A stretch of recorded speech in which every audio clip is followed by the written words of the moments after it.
afternoon, and we welcome you to our Wild Dog Arcade here in snowy Michigan. Well, maybe not snowy, Snow but in Michigan. Yeah.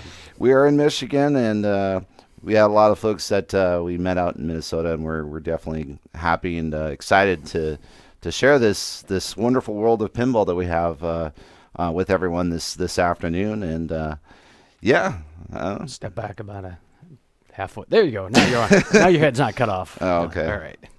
Yeah, I always have a problem of knowing where to stand, even though we've been streaming pinball for quite some time. But yeah, let me give you an introduction. So my name is Craigus, also known as Ed. I've been playing pinball for, gosh, I don't know how long at this point. We've owned our first machine about 5 years ago, so we've definitely, have a good sense of what we're doing and how we're doing it. But first and foremost, our other friend here, Mirak, also known as Gary, Yep. is here. Gary. And we're, he's going to be the one that definitely takes the reins in terms of the more technical side of stuff. But we definitely have a plan for us today in terms of kind of walking us through everything that you got to know about pinball, knowing the ins and outs of things. But we're also going to cover techniques and finally, talking a bit about how we stream our pinball setup and everything like that. We've been on Twitch since April of this year. Really enjoyed it. The pinball community is a fantastic community. It's just as cool and supportive as the furry community, and it's really exciting to be able to share that with others, especially with all the stuff going on. Finding a new outlet and finding new friends has been one of the silver linings of this year alone. So, with that, I guess we'll just dive right in. Yep. Yeah. So the first thing we're gonna do is it's like, what is pinball? So, kind of a dictionary definition of pinball. Pinball is a game in which small metal balls are shot across a sloping board and score points by striking various targets. That's it in a very basic sense. Yeah. Pinball has been around for a while. We like pinball because, I personally like it because it's a physically engaging game. You are involved in the game. You're not playing it on the screen. You're not just using kind of your hands. You're standing at the machine. It's kinetic. There's the sounds and the clunks, not to mention the theme of the machine, which is the music and everything else going on. I mean, it's a very involved hobby. So, I mean, that's kind of what I like about it. And, Yeah, I mean, I can fill in as to why I liked it. I mean, growing up in the arcades in the 80s and 90s, I had a plethora of many different things at my arsenal. I had all the video games and stuff like that. But as I got to play pinball more and more, I realized it's so much better to have something in front of you, tangible.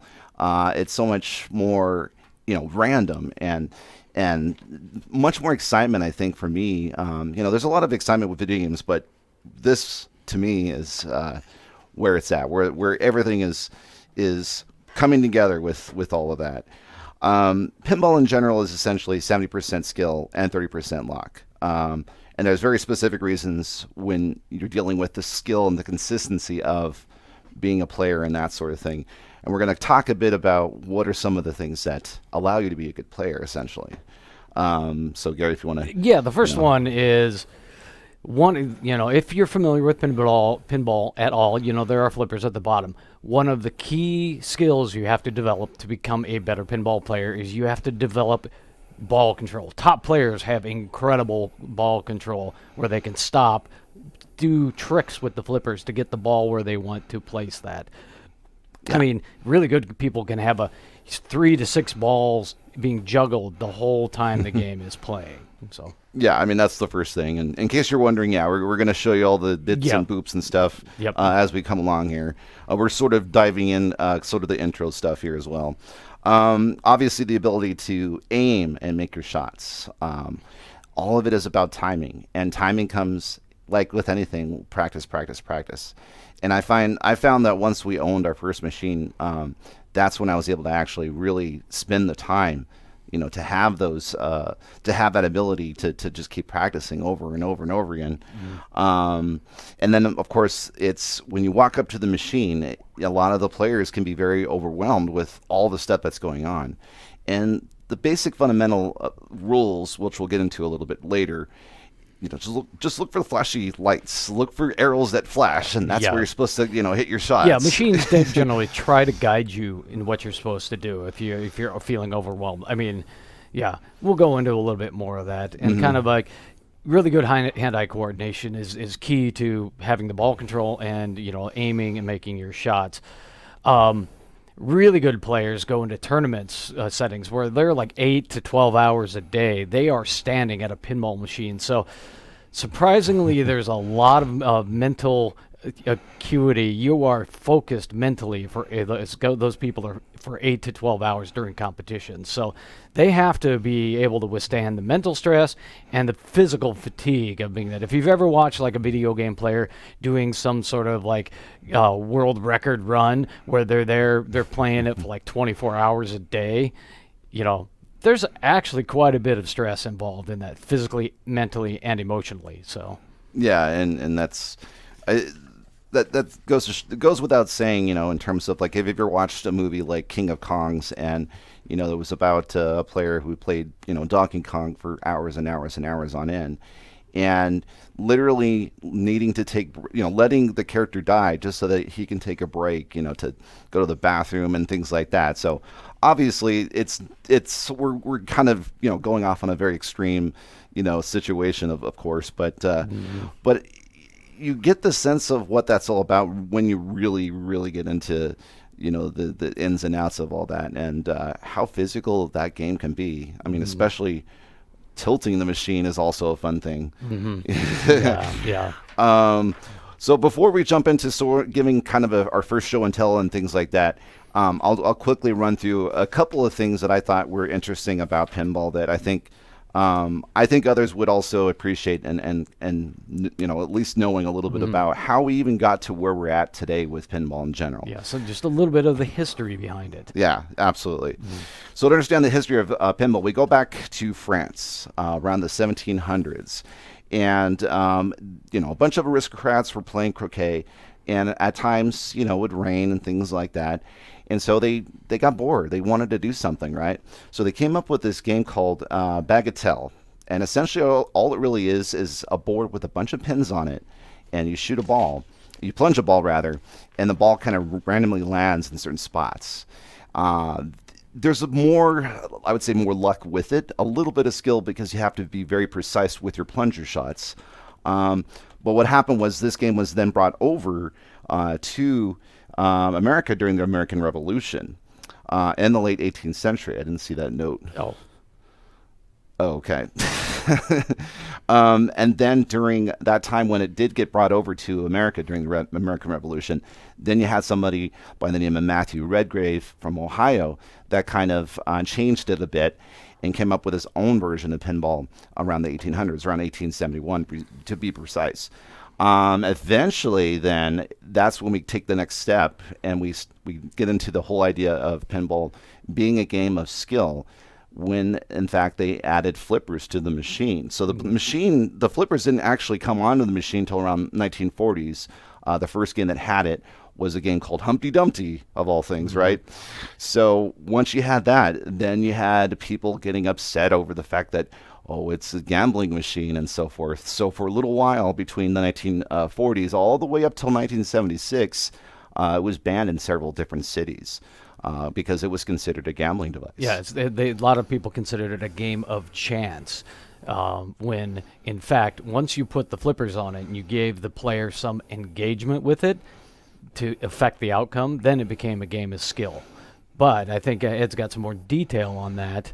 Oh, I mean, pretty much the only thing I was going to add was that once everything came to, I guess, a crescendo right at 1976, because this came all the way up to, I don't know if it was the Supreme Court or whatever. It was some kind of court in New York, basically. Yeah, it was a New York Supreme Court. It might It have been. might have been yeah. New York Supreme Court, and a fellow by the name of Roger Sharp essentially called his shots. Oh, that I need to mute that. That's some of our. Someone else followed us off stream. That's interesting. So we're not even on Twitch right now, and someone's following us off stream. Let me mute that. That's pretty funny. We didn't even know that was going to happen. But basically, at the end of the day, this guy was able to, point out his shots and say, this is what I'm going to do. This is how I'm going to do it. And he proved basically in that court that, hey, this is a game of skill. And so from that point on, they were able to manufacture a lot more of these machines, get them out all over across the country. And that's where pinball really started to take off more and more and more. And that's pretty much it. I mean, obviously, we can answer any questions at some point. I'm not sure when we decided we're going to do a Q&A session, but no, that was kind of like once we got through history play. So we're gonna became it became a game of skill. Exactly. They're looking at some of the comments in the chat. So we're gonna switch over to an example of a game. So now when we pull the paperwork off of that, we can go to some of the things. So Ed, you want to kind of point out some. So what you're looking at is a modern machine came out last year. So pinball has definitely gone through many evolutions over the time, up to the modern machines, which are basically run by computers, but they still have a lot of the electromechanical devices in that. We'll actually give you some more insights into the inner workings of the actual pinball machine after that. But Ed can go ahead and start pointing out some of the stuff on the play field, so you kind of understand the different components and what they're called. All right, so first and foremost, we got what everyone probably already knows what these are, flippers. They are probably the one key component in the game itself, because that allows me to actually control the ball, whenever it flies around. As we work our way up, we've got our slingshot on one side and a popper bumper on the other. Now, this is actually a very unique design for any kind of pinball machine. Usually what happens with pinball in their general design is they have two different slingshots, with this basically being also mirrored on this side as well. And then, of course, you have your outlanes. Those are the bad things. That's going to drain your ball into what is called the gutter. Sometimes I'll even say I died, but basically you're supposed to say you drained the ball. So that's essentially one way to also describe what happens with the ball. Over here where you have an L and an A, you have your in lanes, and that's one specific spot that will allow you to keep the ball in play, because essentially what happens a lot of times is either the ball is going to go down the middle or the ball is going to go on the out lanes. And so when you have your in lanes going on, then that is a good thing. That will allow you to do some other tricks and things that and techniques that will allow you to control the ball a bit more. Again, we'll go into that in a bit. So working way up, sometimes you'll have an upper flipper, which is what this game has. And then we have our spinner target up here. So one of the most satisfying shots as a player, just speaking for myself, is if you hit that shot and it's a spinner shot, you'll hear sound effects that sound. All modern machines supplement the mechanical sounds with sound effects. Right. So that hearing that sound and being able to do it in over and over again, like if you can get that shot twice or three times, it's amazing. Let's see. I'm going to keep working my way up, and I'll probably come back down again just to kind of cover all my bases here.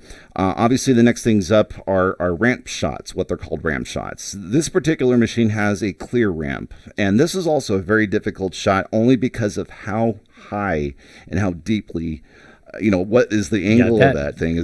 Ramps have elevation. They're because modern machines are three-dimensional. Two-dimensional stuff is different. So ramps have an elevation change. They basically go to a different vertical one. So as Ed was saying, this machine has two of them. One on the left, and you pointed out. Yeah, and then we got the one on the right as well. Yeah, and the one on the right. And this one isn't as bad because the incline isn't as bad as well. In the center here, in the very, very center where the little spaceship and the little blue sparkly thing is at, is what is called a scoop shot. So this is essentially, it's going to allow the ball to go in underneath the play field where there's a little area where it hides in. And that's essentially another area where you can aim at when you're shooting your shots. Around it, I'm not even sure if there's a specific name. This is sort of a horseshoe, shaped. Yeah, this one's everybody calls it the loop. Okay, it's a loop shot. Yes. Yeah. Yep. And then finally, I'll kind of go back down again just to kind of cover my bases here. So we have this area here where the plunger is at. That's where you start the whole game. That one's off camera. It's off camera. Yeah. A lot of the plungers you can actually adjust accordingly in terms of how hard you want to hit it, how soft you want to hit it. But the newer machines, a lot of them have auto plunge where you just basically hit a button and that's that. Yeah. And so one of the additional shots that are on this machine. So on a play field, if you've got a shot that shoots up and then returns around back towards the bottom of the playfield, they call that an orbit. And that's on the two-dimensional part of the playfield. This one has orbit shots. Yeah, I'll go from the side because it'll be easier to pick it. So you can see this shot right here is an orbit. It goes up and around and then returns back down there. That's an orbit, which is different than a ramp. A ramp might do the same thing, but a ramp has elevation change, whereas an orbit is generally a two-dimensional shot on that. Got it. And then finally, one thing I forgot to mention are kickback saves. This game doesn't have a kickback save, but it does have what's called a magnet save. In fact, there's a different button that you can push called the anti-gravity power button. It's an interesting feature because you have to be very, very careful with your timing with those magnet saves. But in general, I'd say 95% of the machines that are between, I'd say, the 80s all the way up till now are generally kick saves. Those are the ones that'll have the saves on the right-hand side, where if the ball goes into the out lane, or excuse me, left-hand side, if the ball goes into the out lane and something is lit with that, that save, that kicker save, it's going to allow that ball to go back into play. Mm-hmm. Yeah, some of the basics. There are a few more little things on it. A lot of machines will have stand-up targets that you hit that get you points. They're hard to see on the camera, but certain items, you have little targets you hit. They're basically little leaf springs. When the ball hits them, you collect points. Sometimes they're for modes and things like that. So this machine's got one here, 3 in a row, one solo one, and then one off by itself. So that's kind of the basics. Most machines have a lot of the same types of components. They're just used in different ways. So yeah, and I'm gonna totally mess your name up. Luster. Yeah, it is. It's cool. I mean, that's and we're looking at one of the newest games out there right now too, and it's kind of neat to kind of show off only because there are so many wonderful elements in this game alone in terms of lighting and so forth. All right, but before we do that, I guess you're going to go on to. We're going to move on to the other one. So click over to the tech. Okay, and I will give you guys a behind the scenes on some of the stuff. So most of you probably, if you've seen pinball machines, you've never seen them, but essentially this is the bottom of a play field. I don't need that. Okay.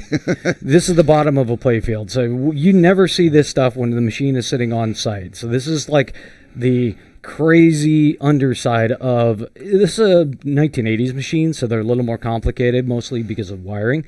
So what you do is you'll find different mechs. Like this one right here is the flipper mechanism. So normally the flipper pokes up through the play field. This one's partially disassembled because it's in a bunch of resto work. But basically the mechanism is a solenoid that when it fires, it pulls in and rotates the flipper. So a lot of these machines are kind of based on similar type of mechanism. So the flippers just flip in and out. And basically it rotates the bat on the other side of the play field that goes through a hole. Some of the other examples, this right here is a ball kicker.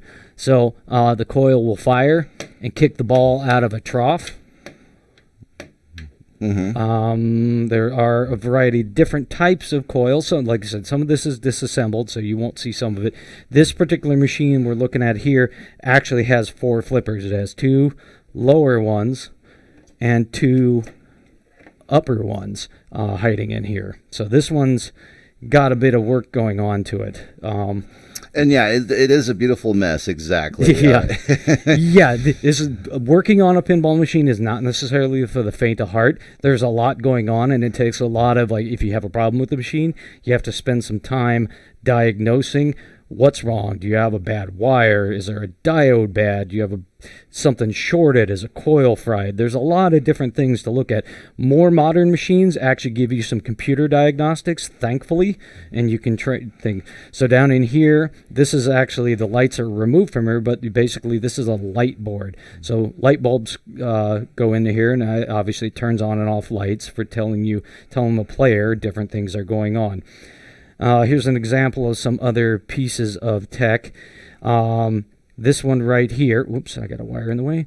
This is part of a coil mechanism that's in the Slingshot. So when the coil fires, it actually pivots about there, firing against a piece of rubber, which then shoots the ball away from a Slingshot. Over here, this is the basic mechanism behind a pop bumper. So what happens is the ball comes in. As it's rolling in, it trips this plastic thing, which actually triggers a switch. Then a coil fires, and it pulls this ring down, squeezing the ball and ejecting the ball from the pop bumper.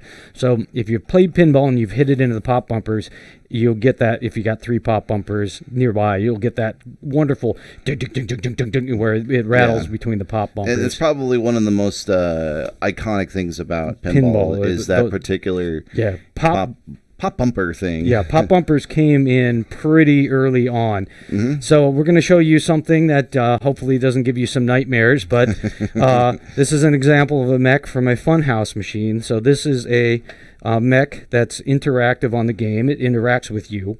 So this is Rudy. Rudy actually is more like a puppet. He's got... Yeah, he's a I can never say that word. Ventriloquist dummy. Thank you. So he's out for repair at the moment because I got a couple of broken links. But yeah, his eyes move during the game. The lenses will blink. His mouth opens and closes. In fact, his mouth is a shot where you shoot into that. So this is some of the examples of some of the things going on. I'll take you to some of the other games. So this one here, this is a Theater of Magic game. And you can see the differences in the kind of design behind the game. And Gary, if you want to slow down as you're moving, that would help out the viewers, I think. I'm trying. Yeah. So, yeah, it's just unfortunately a webcam on a wire, so I'm trying. This is a Theater of Magic, and you can see on this particular one, it's got a bunch of different ramps, some different inner orbits, and it's got some outer orbits. And this one special feature is the trunk. This trunk actually rotates and moves around. So this is some examples of some of the different things that you can see on a pinball machine. Yeah, I mean, different games have different what I call eye candy moments. Mm-hmm, that Funhouse thing, that scary looking dummy, is from a game, as you can imagine, from a themed game called Funhouse, where you're in a carnival and so forth. Mm-hmm. Right now we're at Indiana Jones. And there's several different things about this game that makes it unique, given the fact that this ramp that Gary is showing you right now. Let's start from the idol. So that idol actually holds a lot of the balls that come in to give you multi-ball. Obviously, multi-ball is going to give you 3 balls in at one play when you hit a specific target. And one of the fun things about pinball is multi-ball, right? Mm-hmm. To the other side, where that right ramp is going to, is an upper play field. It's sort of it's kind of a maze. I think I believe they call it a rope bridge. Yeah, this is the path of adventure on this game. This particular mech actually rocks side to side. When you go into this mode, it actually your flippers operate in and it rotates it side to side. Your goal is to hit the different blinking lights.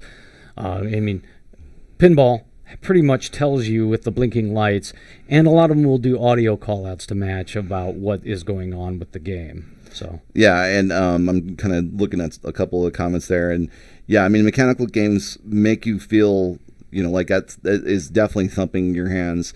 The feature seems to be in the top center usually. Yeah, typically they are. I think nowadays, different manufacturers are trying different things to really try to elevate and evolve, the game itself, and that's part of the reason why it's been kind of an exciting last couple of years alone. Yeah, each machine tends to try to have some sort of special feature that's focused around the game. I'll move over to Total Nuclear Annihilation. So this was a fairly late game, and its feature is this, what they call the upper reactor, this little upper playfield. This game is actually only two-dimensional. It does not have any ramps, but this upper playfield is a key part of play on this game. So they always have something that's either based around the theme, some major mech or toy to give you what the experience of the particular game. So whereas like Indie has a couple of them, Theater Magic is pretty much the trunk, and every other game has pretty much any of that. All right, so you want to flip back over to the chat? All right. Okay. All right, so that's kind of a rundown on some basic mechanics of the thing. So if you get into pinball and you want to own one, make sure you understand that there's going to be some fun involved in maintenance. Yeah, definitely. So we covered that. What we're going to do now is we're going to jump into the basics of playing and kind of understanding how all these things work and how not to be intimidated by them. Okay, I'll flip over to the pinball again. Yes. So first and foremost, if you're a beginner player, do this. Read the card on the machine, on the cabinet. It's silly to say this, and I'm guilty of this, quite honestly. Look, if you don't know what to do or how to do it, you just look at the card down here, and every single machine. Those are not on camera. Oh. Well. Yeah, I will rotate the camera a little bit. Boink. Yeah. Yeah. Typically, what they call those is the apron, and typically on those cards, it will give you the basic rules.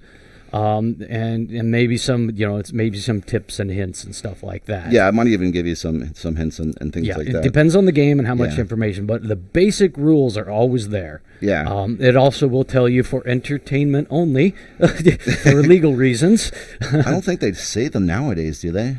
Not on these ones, but usually around the 80s and 90s they still have that in there. They still, some of the machines, depending on the company, still put that in there. Right. Now let's say, okay, I'm done reading my card and I can do this, right? So at a basic fundamental level, you're still gonna get kind of lost. Mm-hmm. At the end of the day, just look at where the arrows are flashed, where they lit rather. Right now this is kind of in a demo mode where it's, all the stuff is kind of showing off the different colors. It's in a track mode is what they call these. Okay, track mode. And so you're not gonna see what to do until you hit start, but really, that's all you got to do, more or less. More complicated machines might even have some hidden targets, but again, the machine's going to do the best they can to kind of guide you through it. It might even tell you what to do on what they call the DMD screen, where it's like a dot matrix display. Well, that's what the DMD stands for anyway. Or if it's a complete, television that's in front. And a lot of machines nowadays, if not all of them, are now coming out with like these, televisions to really show off, different clips and things of a specific show. If it's on if the independent properties about, centered around a television show, things like that. Yeah, the intellectual property will vary. And a lot of times the companies will get assets to put on. Rick and Morty, this is the machine you're looking at, has a lot of clips and audio call-outs on that from the show. So right. Let me do one little thing here. Adjusting. If I move the camera, then I got to kind of tweak a couple of things. There we go. We're kind of back, sort of back. All right. So now, let's say you want to get better. Let's say, okay, I'm done with bapping the ball around, because a lot of times, that's how I started. I just kind of hit it, and I didn't think about, okay, maybe I can stop the ball, maybe I can do this and that.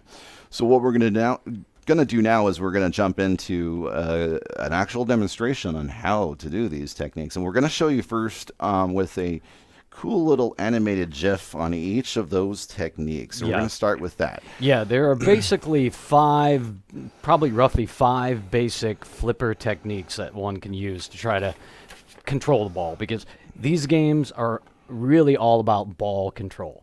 You need to do things with it, so you need to be able to stop it, you need to be able to direct it where you want.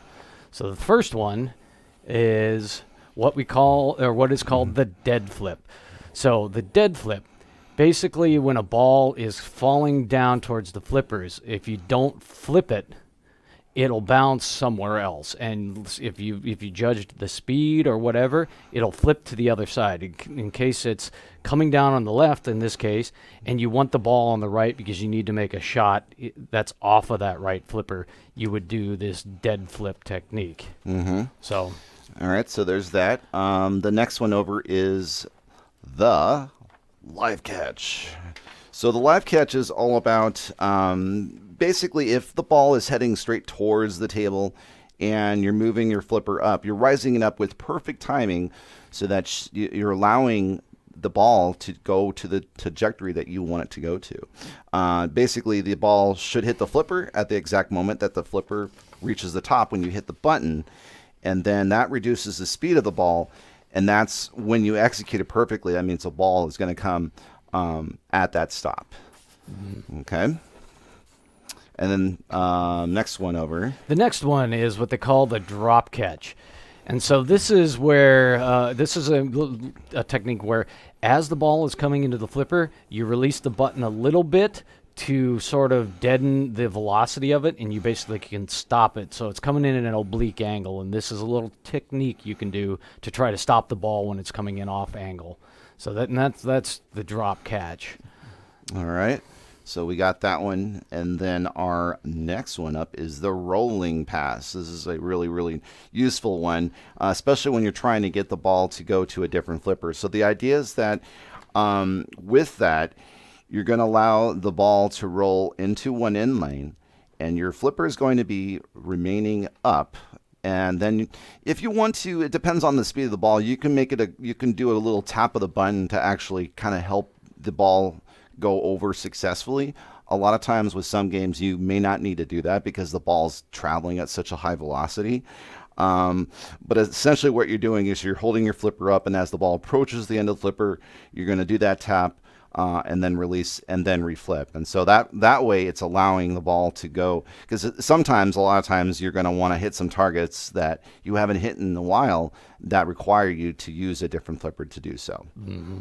Yeah, right. this is really useful in a lot of ways, because there are many times it happens the ball is coming down that lane, whether from the top, or sometimes another ramp will dump it into the in lane. But you really need the ball in the other flipper to make some sort of key shot. Mm-hmm. So this is a really handy one to use. Absolutely.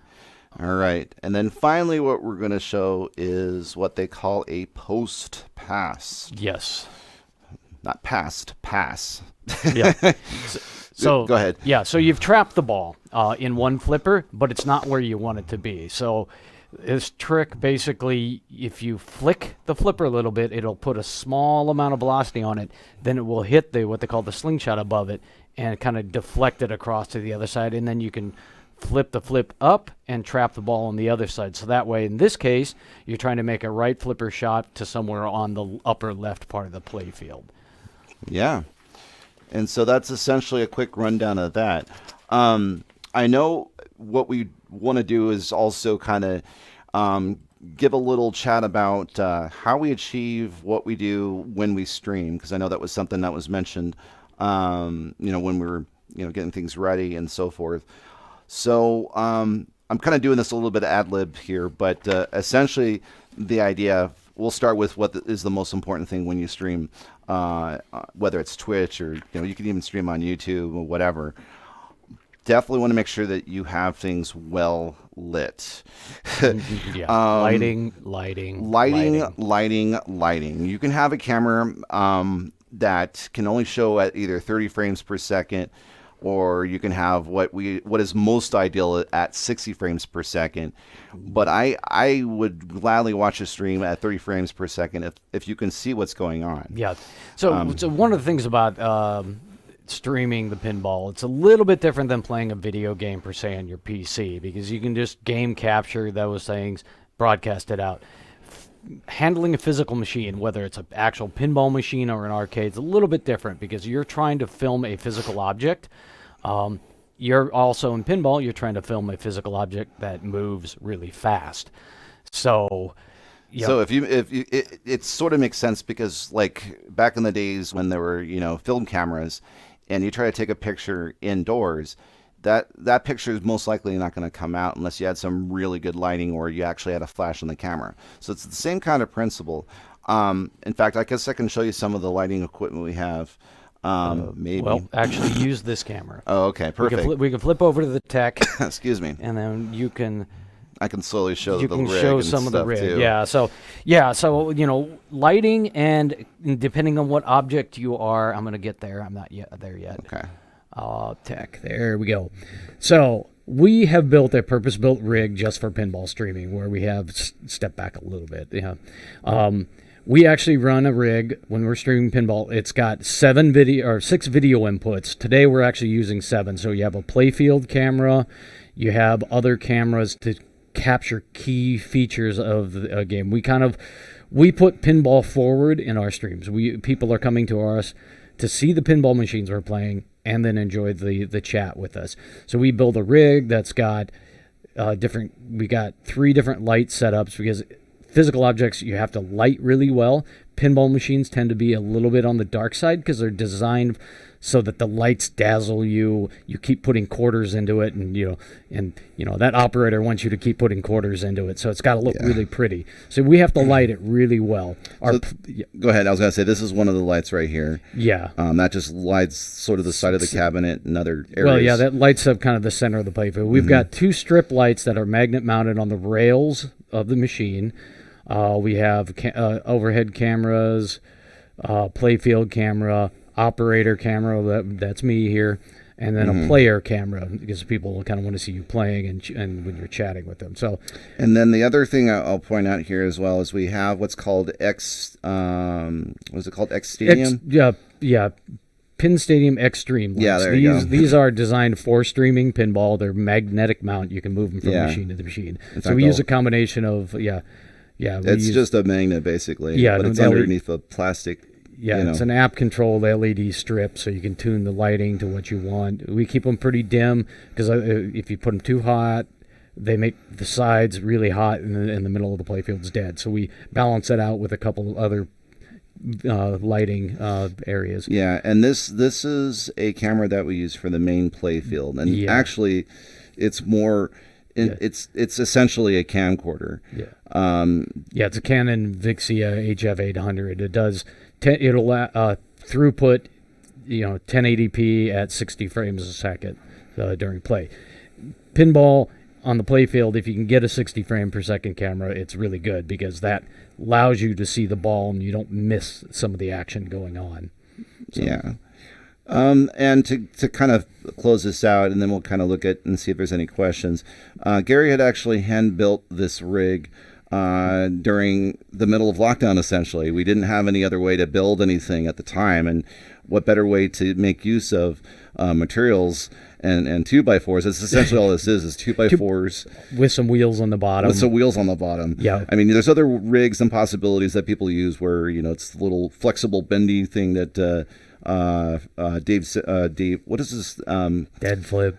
Well, there's Dead Flip, but the guy that does Tested. Adam Savage. Adam Savage, yeah. He's got the little flexi arm ones. Yeah. Metal ones as well. So. Yeah, this is designed specifically for pinball machines. The way it's built, so the construction and placement of the cabins, it's basically, we designed it so between the computer cart and we can roll them from machine to machine with relatively little setup time. So, yeah, in fact, I'll show what that rig looks like too. So everything right here is all attached to a computer down there. Specific streaming computer. Yeah. Because in order to run the 6 or 7 video inputs and process OBS and broadcast it's a gaming computer.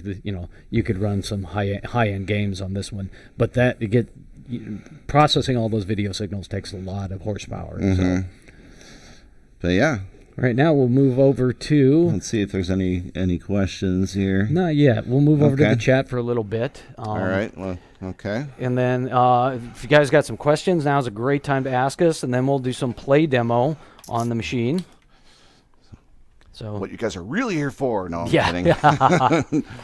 Yeah, that's definitely... It's definitely a lot of fun playing pinball. I mean, we really, really do enjoy that. So, all right. Yeah. Let me make sure the cameras are set. Yep. Look. Okay. All right. So, I'm going to go ahead and... So we're going to start to do some play demo. Feel free to ask questions. Oh, you know what? It's on full swear mode. No, it isn't. No? Okay, Nope. never mind. I Okay, can, so heads up, it is not on full swear mode. It is approved for general audiences. Yes. Okay. Rick and Morty, being the fact that it's more of an adult-themed cartoon, it has a settings. You can change it to non-friendly, family-friendly call-outs, where Rick, swears at you and things like that. So let me check our mixing here. Yeah, go ahead and do that. I'll Yeah, wait for a yeah, moment. We're good? Okay. We're good. So I started the adventure. That's our first thing. Before it was in purple. Sometimes when you start modes, there'll be like some video stuff going on. That just happened quickly. So, purple thing lit, another purple thing lit.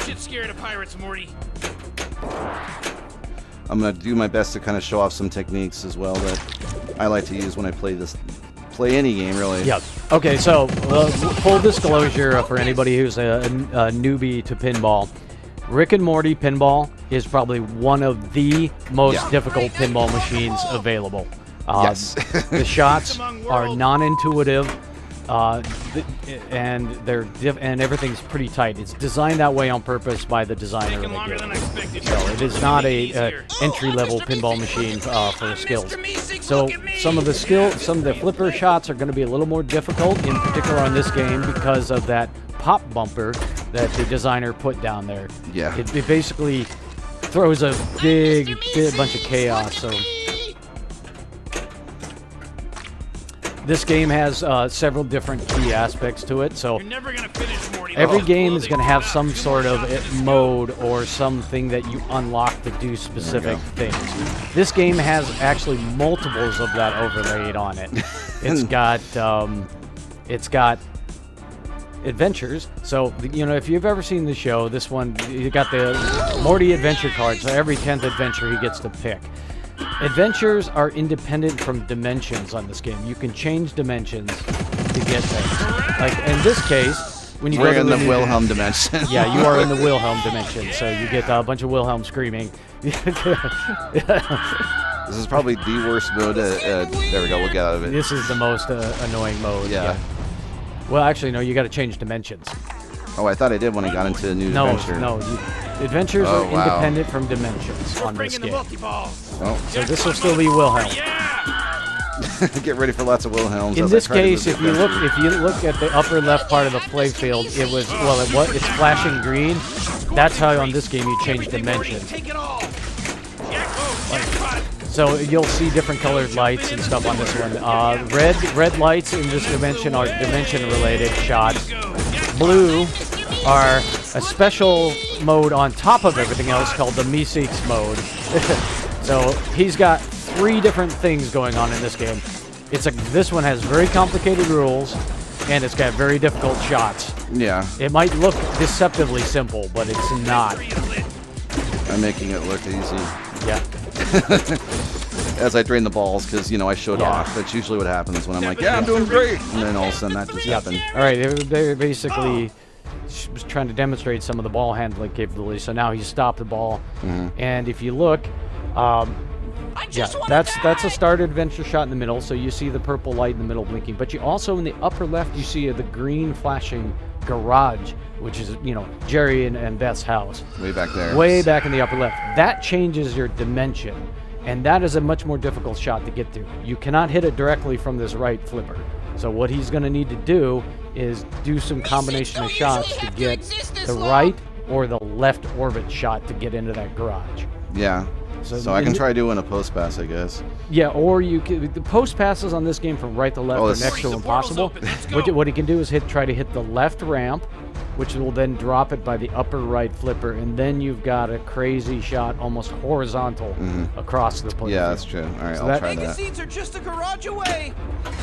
There we go, and he hit the inner orbit, but not the garage shot. Yeah, it's more of an outer.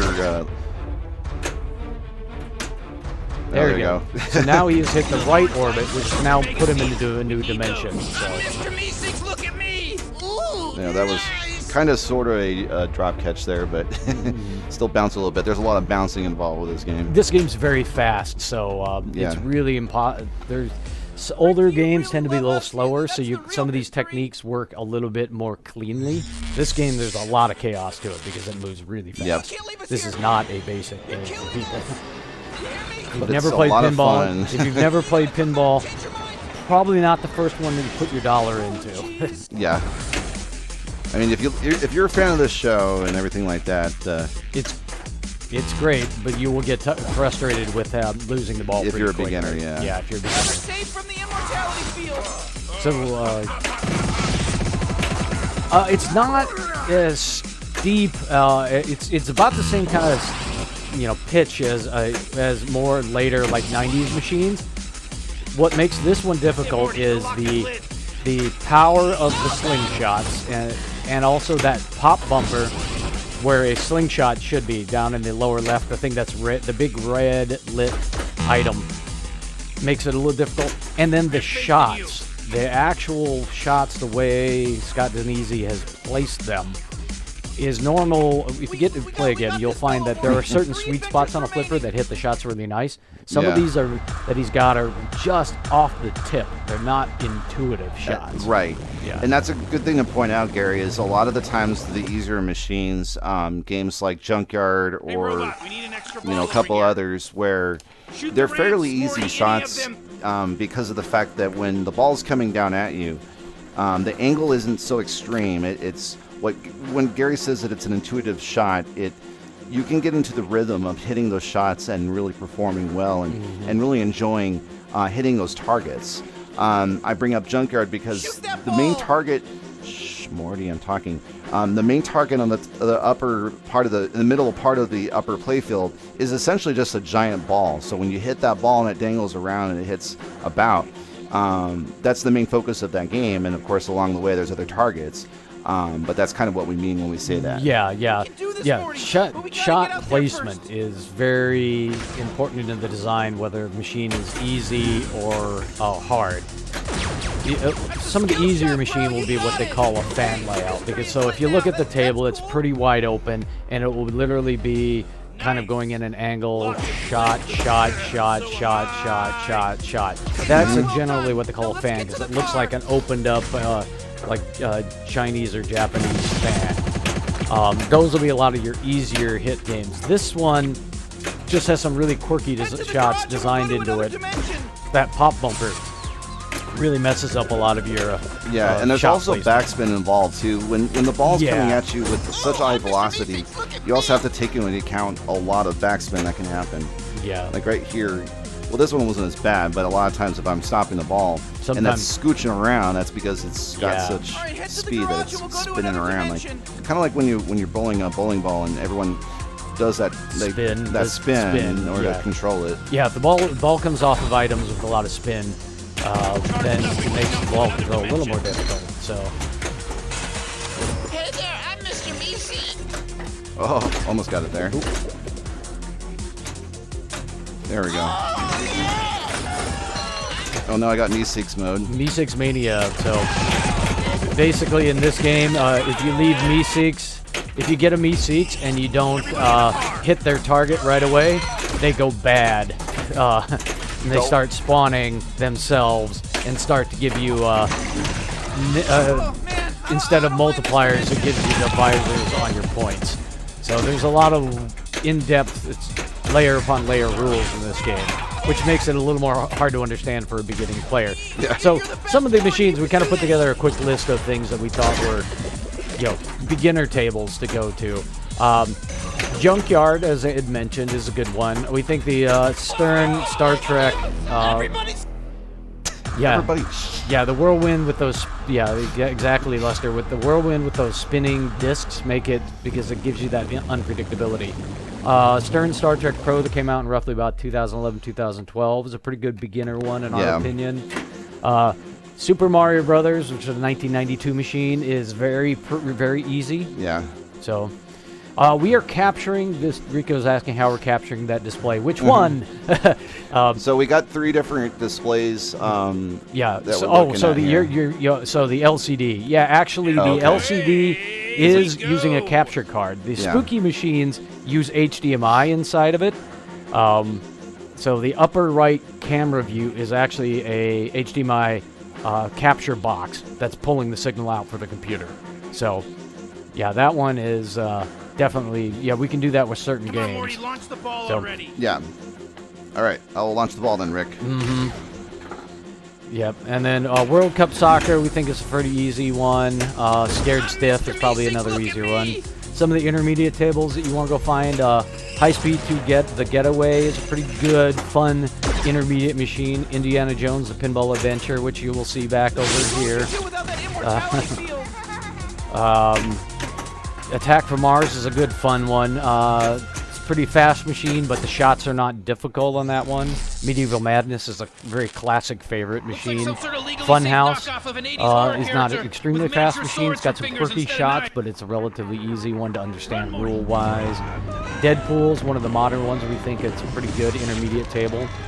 Expert pins.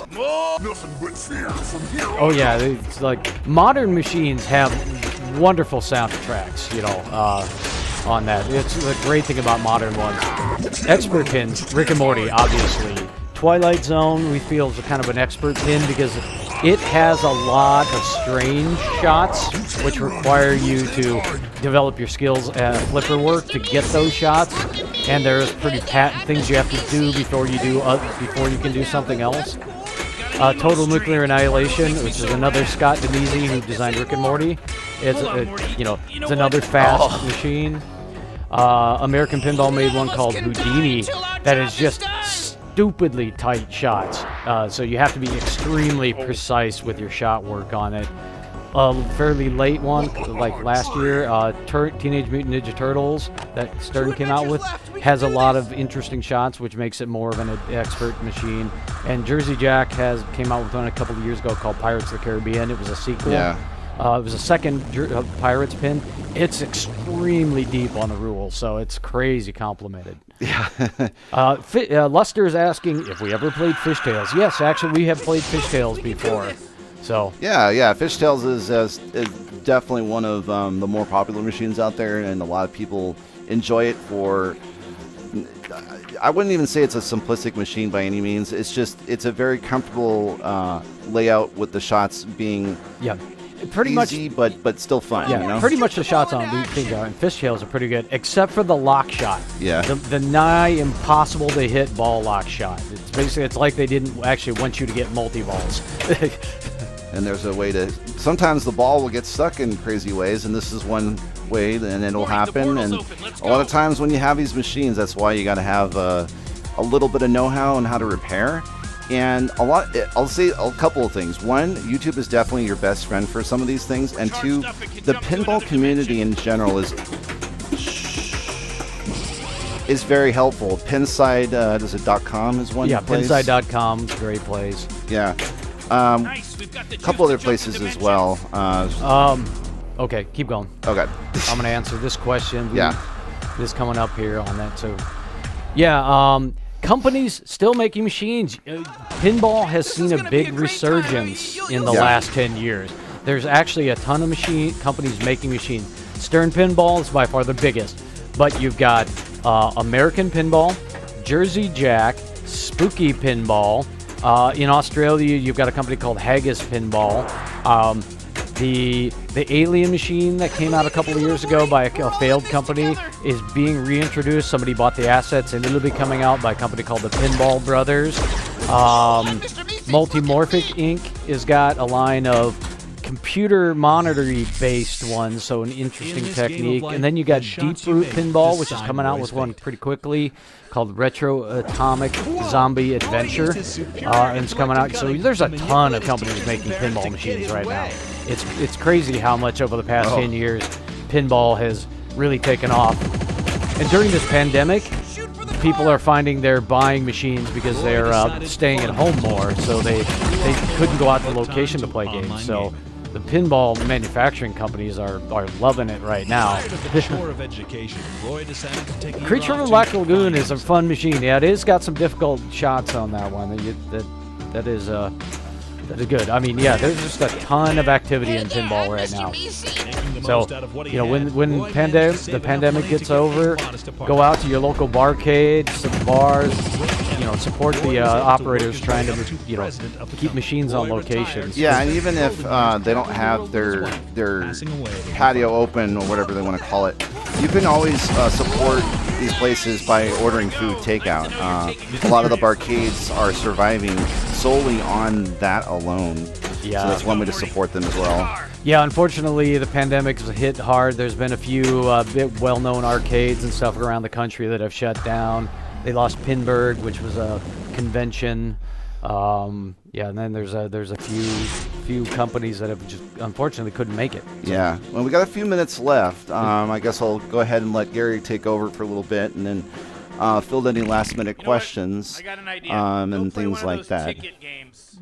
Maybe you can win When one there of was those two Chinese companies, finger yeah, I think traps. we were talking about it earlier. Yeah, but for the while there was literally only one. Yeah. Oh yeah, I forgot about Chicago Game Company is another one that's making stuff. They're actually remaking machines. They remade Medieval Madness, Attack from Mars, Get this party started. Monster Bash, and they've got licensing to reproduce a bunch of the old Williams Valley machines from the 90s. So they're another company that's in that mix making pinballs, and they're coming out with their own Make it seem you're just a garage away. original machine soon too. So Yeah, as a matter of fact, What becomes we've a hit a boy couple is of up to arcades you. in Minneapolis. Live well. One of our favorite, definitely want to check out Tilt. That is Pinball our Bar. Tilt Pinball Bar. In fact, that was our go-to place all the times because they were one of the first places to actually release a lot of the brand new machines that came out, including a relatively rare machine at this point called Alien. They actually did a pinball machine based off of the Aliens movie. Alien? And Alien, the Yeah, first Alien one. and Aliens. Yeah, so think of it as two different movies in one. The other barcade, trying to remember the name off the top of my Gave head. me the Wilhelm scream. See what? Gave me Wilhelm again. Oh, of course it did, because that's the way it goes. Yeah, Tilda's awesome with their food. They have great hot dogs. I think they had they had like some really yummy hummus too, and that sort of thing. So they have a lot of choices. I mean, they might have changed the menu since we've been, and everything like that. Yeah, Tilt is probably by far the best one because they've always got the latest machine that comes out. It's like debut weekend, they'll put that new machine in there. Blainebrook Bowl is a good one because they just have a ton of machines. Yeah, Blainebrook Bowl in Blaine, Minnesota is also a really good one.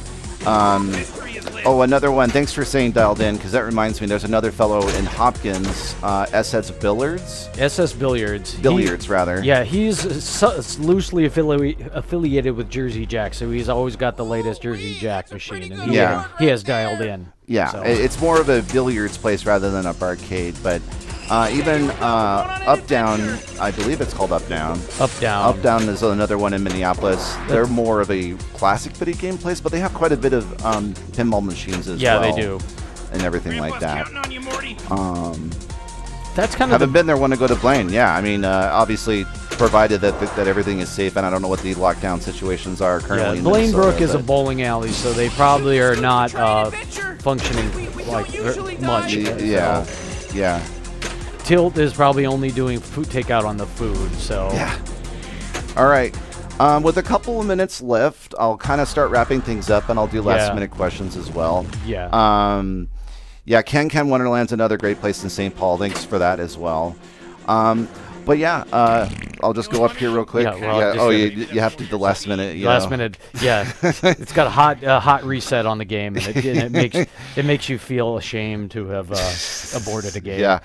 All right. Well, thanks again. And if you have any other questions, feel free to let us know. We have several different ways to reach us. We have a YouTube page, Wild Dog Arcade. We have, of course, our Twitter stream that we're gonna stream later on tonight. Yeah. As well, if you feel like stopping by and watching some pinball. Yeah. Our same name, Wild Dog Arcade. And then Twitter, YouTube, Twitch are all Wild Dog Arcade. and then we'll get a Discord up and running as well, so that we can get that going, so that you guys can also join. In this. And so we streaming has really helped us get through this pandemic. It's been really great for us to get some social outlet, because we moved to Michigan and got locked down, so didn't even have a chance to meet locals and things like that. Oh so, yeah, we love pinball, don't you know? Yes. Yeah, oh yeah. Yeah, so it's been great for us. But yeah, Yeah. we normally stream on Twitch. We normally stream when it's not special holidays, Wednesday night, Friday night, Saturday nights at 8 p.m. Playing our pinball. Ed streams retro gaming. Yeah, I and did stuff some like retro that. video So, gaming and things yeah. like that. So follow us on Twitter if you want to kind of keep up with. We post what we're doing that particular day, usually sometime that day, or if I'm working on stuff. Occasionally, I will do some tech streams where I'm working on stuff. So, But yeah, we definitely thank you guys for stopping in and checking us out, and we really enjoyed doing this panel for everyone. And everyone, please stay safe out there. And yeah, I couldn't have asked for a better way to wrap this up this year, is to be able to share with all of you guys. 135 viewers, that's amazing. So I can't thank you enough for stopping by. Yeah. Well, yeah, really appreciate it. If you like more pinball content, definitely come join our Twitch stream. It's a lot of fun. Yeah. We play all our variety of different games, including the virtual cabinet where we have machines we don't have, so we play some other random stuff once in a while too. So, and But we're yeah. always doing more, adding more, working on our stuff and doing tech and fun things. So, Absolutely. All right, it's 5 o'clock, so I guess we'll hand it off to our next panelist. And yeah, thank you so much once again. Take care, everybody.